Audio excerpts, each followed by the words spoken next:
Thomas Jefferson does not like the way things are going in the country. He has spent most of his vice presidency pretty much railing against the policies of John Adams and the Federalists and talking about how wrong they were. Where Jefferson is really going to come into a conflict, though, and where he's going to start really kind of doing things that's like, oh my God, you're the vice president, you're doing this, is going to be when it comes to the Alien Sedition Acts. New states have been added to the Union during this time. One of the first new states added to the Union out of territory gained out of the Revolutionary War was the state of Kentucky. Thomas Jefferson is going to write a law, and it's going to be passed by the Kentucky legislature. He's going to write a similar law that also gets enacted in Virginia. These are collectively known as the Kentucky and Virginia resolutions.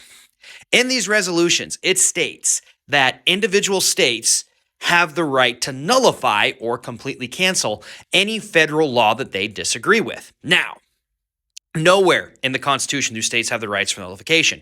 Every time this has come up, whether states have the right, asking if the states have the right to nullify, pretty much the Supreme Court has said no, because there's nothing in the Constitution that says you can nullify it.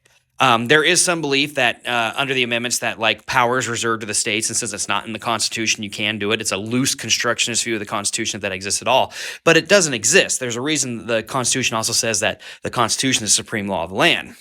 But this is going to bring in an interesting conflict because now we have the idea that states can supersede the federal government, that they can have more rights than the federal government, that they should have more rights than the federal government. And that's going to cause a whole bunch of problems. This isn't the last time that the concept of nullification is going to come up in U.S. history. There are still some states that are trying to nullify laws today. The biggest issue is going to be the nullification crisis under Andrew Jackson, and then the acts of nullifying any federal laws that talk about slavery prior to the Civil War. But Jefferson is actively writing laws that contradict his own government. He's also not claiming that he does it. And when he gets found out, it causes a little bit of problem because like, oh no, I didn't write them. Then it's like, yeah, you did. We can prove that you did it.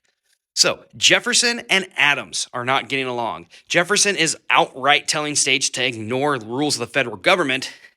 And Jefferson's just kind of floundering as a president. And like, it's not because he's doing these things wrong. It's just a whole bunch of wrong things are happening at the same time. And this is going to cause another problem with France. We're going to talk about that tomorrow.